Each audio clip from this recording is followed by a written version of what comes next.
अस्सलाम वालेकुम नाजरीन, मैं हूं अहमद मंसूर। आज 17 फरवरी है और नए जो हफ्ते का आगाज है वो थोड़ी थोड़ी तो ये चपकलिश सामने आती रही है, लेकिन आज बाज़ाब्ता एक गोलाबारी हुई है। ये मुस्लिम लीग नून और पीपल्स पार्टी आमने सामने आए हैं। क्या वजह है और किन इश्यूज पे नाराजगी है और पीछे मामला क्या है? कुछ अरसे से, बल्कि पिछला जो सियासी मंजरनामा है उसमें तो इत्तेहादी हैं और अभी भी हैं और एक दूसरे के साथ मिलकर तहरीक इंसाफ को सियासत से एक तरह से आउट किया हुआ है। ओपोजिशन में है अब तहरीक इंसाफ और मुश्किलात में है और इक्तदार इन्हीं दो बड़ी जमातों के पास है। पंजाब हो गया, सिंध हो गया, वफाक हो गया, बलूचिस्तान हो गया और खैबर पख्तूनख्वा में गो तहरीक इंसाफ है, लेकिन वहां गवर्नर पीपल्स पार्टी के हैं। और हर जगह जहां पे तहरीक इंसाफ की बात आती है तो इनके बयानिए में कोई फर्क नहीं होता। तो अभी क्या है? अभी आज शर्जील इनाम मेमन वजीर इत्तलात हैं और एक बाकायदा टारगेटेड प्रेस कॉन्फ्रेंस की है पंजाब हुकूमत के खिलाफ, वजीर आला पंजाब मरियम नवाज शरीफ के खिलाफ। आजमा बुखारी की जो कुछ स्टेटमेंट्स हैं उनको जवाब बनाया। अच्छा, सिर्फ वही नहीं बल्कि पूरा पिछला जो वहां पंजाब हुकूमत से कुछ मामला हैं, वजीर आला पंजाब की भी कुछ तकारीर है, उनके भी हवाले दिए और अपनी बर्दाश्त की भी बात की और वफाक को भी टारगेट किया। बुनियादी तौर पे तो ये लुबे लबाब था कि सिंध में बहुत काम हो रहे हैं, बहुत तरक्याती काम भी हैं और सिंध हुकूमत बड़ी काबिल है और हर वो इनिशिएटिव जो सिंध हुकूमत का होता है वो पंजाब हुकूमत जब कोई काम करती है तो वो कहती है कि हमने सबसे पहले ये काम शुरू किया है। उसकी वो एग्जांपल्स दी, कुछ अस्पतालों की, कुछ मंसूबों की। तो इसमें मतलब समझ में आने वाली बात नहीं है अगर पंजाब में कह भी दिया कि ये पंजाब में सबसे पहले हमने किया है। चलो, सिंध में अगर वो हुआ भी है तो इसमें इतना परेशान होने की तो जरूरत नहीं है। तो परेशानी है कहां? परेशानी है जरूर, और ये नूरा कुश्ती नहीं है। आप देख रहे हैं कि वफाक की जो असल लड़ाई है इक्तदार की और इख्तियार की, पीपल्स पार्टी को यहां पे परेशानी है। पीपल्स पार्टी के ने पहले खुद ये आईनी पोजीशंस जो हैं वो जब ये तकसीम हो रही थी, मैं इसको ये नहीं कहता कि बंदर बांट, तो जब ये तकसीम हो रही थी तो पीपल्स पार्टी ने आईनी पोजीशंस खुद रखी, ये सोच के कि कल को कोई भी सिनेरियो हुकूमत में तब्दीली का आता है तो पीपल्स पार्टी उससे कम मुतासर हो। आईनी पोजीशंस की एक तयशुदा मुद्दत होती है, सदर 5 साल के लिए, गवर्नर्स का इख्तियार उनके पास, डिप्टी स्पीकर कौमी असेंबली ले लिया, चेयरमैन सेनेट की पोजीशन ले ली और भी सारे मामला इसी तरह चल रहे हैं। जब आप उन पोजीशंस पे आप बैठे हैं, आए हुए हैं, तो अब मसला यह है कि जो हुकूमत और वुज़रा है उसमें पीपल्स पार्टी है नहीं। कहने को तो वो खुद कहते हैं कि हम नहीं आए, लेकिन असल में अब मसला यह है कि उनके अंदर से ये आवाजें उठ रही हैं कि भाई हम वफाकी वजारतों में ना आने से मुश्किल सूरत हाल का हमें सामना है और परेशानी है, क्योंकि वफाक में जो हुकूमत होती है उसकी बुनियाद पे बाकी सूबों में सियासी तौर पे पॉलिटिकल पार्टियां मजबूत होती हैं।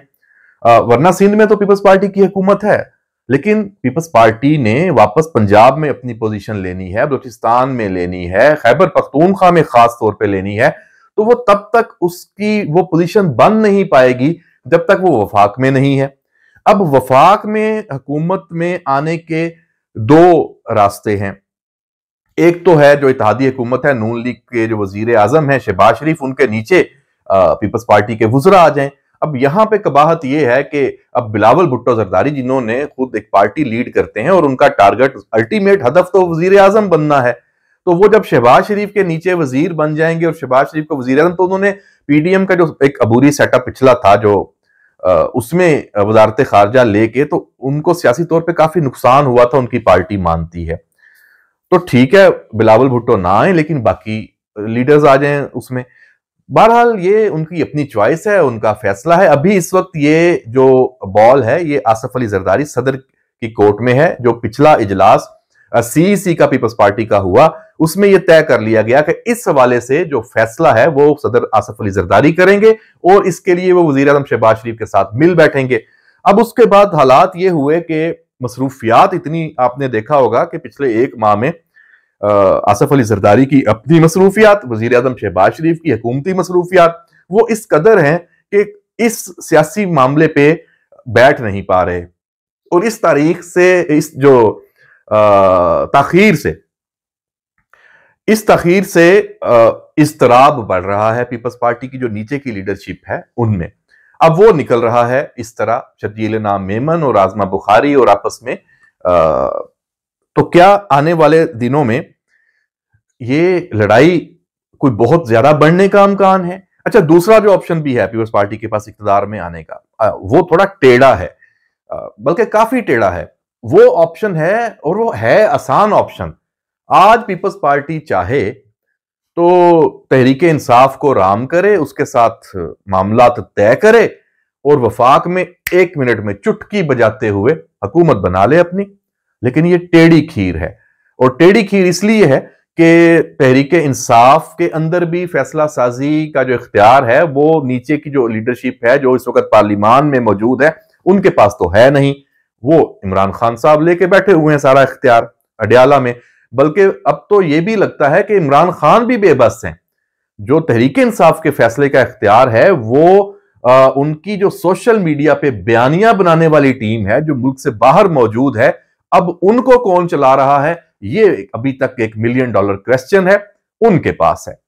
तो इसलिए पीपल्स पार्टी इस रास्ते पे तो चल नहीं सकती, और उसको पता है कि अगर इस रास्ते पे चले तो फिर वो जो सदर आसिफ अली जरदारी, तो मेरा नहीं ख्याल कि अब दोबारा इतनी जल्दी वो एस्टेब्लिशमेंट के साथ या मुक्तदर कुव्वतों के साथ, वो थोड़ी मुजाहमत की, वो तो अब चलेंगे ही मुफाहमत पे। हाँ, नून लीग से वो जब बैठेंगे तो फिर वहां पे ये इस्तराब शर्जील नाम मेमन का, पीपल्स पार्टी की बाकी लीडरशिप का, ये खत्म होगा।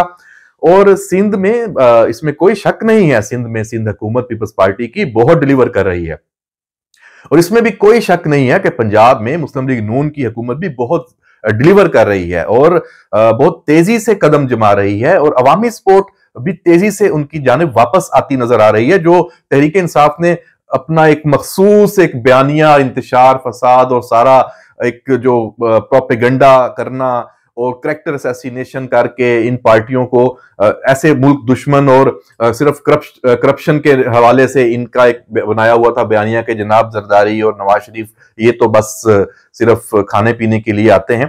तो अब ये चीजें सारी अवाम के सामने से ये जो पर्दा डाला था तहरीक इंसाफ ने और उनको इनके साथ मिलकर जिन्होंने भी, वो खत्म होता जा रहा है।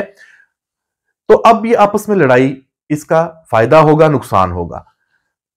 तनकीद तो जरूर होनी चाहिए, इसमें कोई दो राय नहीं है, तनकीद जो है वो होनी चाहिए, लेकिन ये तनकीद ऐसी ना हो कि फिर तहरीक इंसाफ उससे फायदा उठाए। तो तहरीक इंसाफ बाहर बैठ के इन दोनों जमातों की इस तरह की लड़ाई पे उसको बड़ी गौर से देख रही है। कुछ बयानात आए भी हैं पीटीआई के लीडर जो शौकत बसरा पंजाब से हैं, और इसके अलावा जो पीपल्स पीटीआई की जो दीगर लीडरशिप है केपीके की भी, वो भी इसको बड़ी दिलचस्पी से देख रही है, और उनको लग ये रहा है कि नून और पीपी आपस में लड़ेंगी तो शायद हमारी कोई गेम वापस बनने की उम्मीद पैदा होगी। लेकिन ये इतना आसान नहीं है, जैसे मैंने कहा कि ये बहुत टेढ़ी खीर है, और देखते हैं कि ये मामला कहां जाता है। अभी एक जो और बड़ी खबर है, और वो आज की ही 17 फरवरी की, वो है लंबी छुट्टी। उस लंबी छुट्टी से भी एकदम हर तरफ सवालात ने जन्म लिया है। खुद तहरीक इंसाफ के अंदर से भी लोग परेशान हुए हैं कि ये हो क्या रहा है। इमरान खान जो अडयाला में कैद हैं, उनके मुकदमात, उनकी समात अडयाला में होती है, उसमें तवील वक्फा आ गया है। एक तो जो जनाब ये तोशा खाना 2 केस है, उसकी समात 27 फरवरी तक मुलतवी हुई है। तो 17 और 27 10 दिन का वक्फा। एक और जो केस है जीएचक्यू केस, उसकी जो समात है वो 26 जीएचक्यू हमला केस 26 फरवरी तक मुलतवी हुई है। अब फैसल चौधरी ने भी ट्वीट किया, जो दीगर वकील हैं वो भी परेशान है। अब जाके इमरान खान से जाहिर बात है वो मिलेंगे और पूछेंगे कि जनाब ये ताखीर कहीं आपकी मर्जी से तो नहीं हुई है। अच्छा, इसमें इस लंबी छुट्टी का बहरहाल पाकिस्तान को और खास तौर पे जो हुकूमत वक्त है उसको बड़ा रिलीफ है। ये रिलीफ किस तरह है? रिलीफ ये है कि वो उनकी पूरी तवज्जो अब अडयाला से जो बयानात, अब एक तो वो सिलसिला वैसे भी थम चुका है, वो उसमें वो क्या कहते होते हैं, ना तेजी रही ना तरारी रही, बात खत्तों पे से शुरू हुई थी, खत भी बस खत्तों का बयानिया तो वो army chief general Asim Munir ने ऐसे फारग किया कि उनमें तो अब बिल्कुल, अगर कोई पीछे साजिश भी थी तो वो साजिश जन्म लेने से पहले ही अपनी मौत आप मर गई। तो उन खतूत का अब किसी को याद भी नहीं है कि पहले खत में क्या था, दूसरे में क्या था, तीसरे में क्या था, भले ओपन लेटर्स थे, सबके सामने हैं, मौजूद हैं, सबके जहनों से निकल गए हैं। तो वो एक मजाक के तौर पे अब सिर्फ लिया जाता है, खत कहानी, खत गर्दी, तो उसका आप जो भी नाम लें। तो जनाब बहरहाल ये सारी सूरत हाल है। अब अडयाला से भी जो ये खबर आई है, इससे रिलीफ ये है कि सारी तवज्जो हुकूमत की अपनी हुकूमत पे, अपने इंतजामी मामलात पे, अपने जो प्लान पाकिस्तान के लिए, अवाम के लिए लेके चलना चाहते हैं उस पे, तो उनको ये टाइम मिला है तो उस वक्त को जाया नहीं करना चाहिए। एक ठहराव मुल्की मंजरनामे में, मुल्की सियासत में ये जो आना है, ये बहुत ही नेक शगुन है और इसका फायदा पीपल्स पार्टी और नून को होना चाहिए। लेकिन बजाय कि एक ठहराव आया, सुकून आया कि आपको अगर तहरीक इंसाफ से और बानी पीटीआई से कोई चैलेंज नहीं है, कोई बयानबाजी, कोई एक होता है ना तलातम खेजी, वो नहीं है, तो आप आपस में लड़ना शुरू हो जाएं और आपस में, तो ये बात जो है ये समझ में आने वाली नहीं है। तो इन पार्टी के जो लीडरान हैं, इनको मेरा ख्याल है कि अब ये शायद मशवरा भी दिया जाएगा कि सुकून करें और खामखा चाय की प्याली में तूफान मचाने की बजाय आप अपने अपने कामों पे तवज्जो दें, क्योंकि वो कहते हैं ना वक्त कम है और मुकाबला सख्त। पाकिस्तान में हकीकत में वक्त कम है और मुकाबला सख्त है, क्योंकि हम पहले ही इतना पीछे जा चुके हैं, हम हर मामले में पीछे हैं कि उसके लिए हमें डबल एफर्ट करनी है। तो ये जो वक्त मिल रहा है Skoon.com वाला, इसमें हुकूमत को और तमाम इदारों को, अच्छा इदारों में बात आती है तो फिर अदलिया, तो जनाब वहां पे भी मामला बेहतरीन तरीके से एक ऐसी जगह पे आ चुके हैं कि ये भी एक कहते हैं ना वो Skoon.com हो गया वहां भी। तो ये मामला हुकूमत के लिए बड़ा नेक शगुन है। देखते हैं कि पाकिस्तान में अब अच्छा और अच्छी खबरें इनकी शुरू तो हो गई हैं, इनकी रफ्तार में अब तेजी आती है, तो अवाम को सही मानों में रिलीफ कब मिलता है, इसके सब मुंतजर हैं। तो बहरहाल आज 17 फरवरी नए हफ्ते का आगाज आमतौर पे होता यही है, हंगामा खेज जो आगाज होता है। तो ये इस मरतबा जो ये हफ्ता शुरू हुआ है, तो ये बहुत ही इसमें ये डेवलपमेंट है कि चीजें वाज़े तौर पे बेहतरी की तरफ जा रही हैं। कल देखें क्या होता है, और बाकी आज शाम तक के कोई मामलात हैं उस पर कोई पेशरफ्त होती है तो उस पर भी आपसे शेयर करेंगे। एक और अहम खबर जाते जाते, जो वर्ल्ड बैंक की टीम पाकिस्तान आई है और 40 अरब डॉलर के मामलात हैं, उसका पूरा प्लान है, वो उसकी मसरूफियात होंगी। जैसे ही उसमें से कोई खबरें सामने आएंगी वो भी आपसे शेयर करेंगे। हमारा ये व्लॉग, हमारा यूट्यूब चैनल देखते रहिए, उसे सब्सक्राइब भी जरूर कीजिए। इजाजत दीजिए, अल्लाह हाफिज।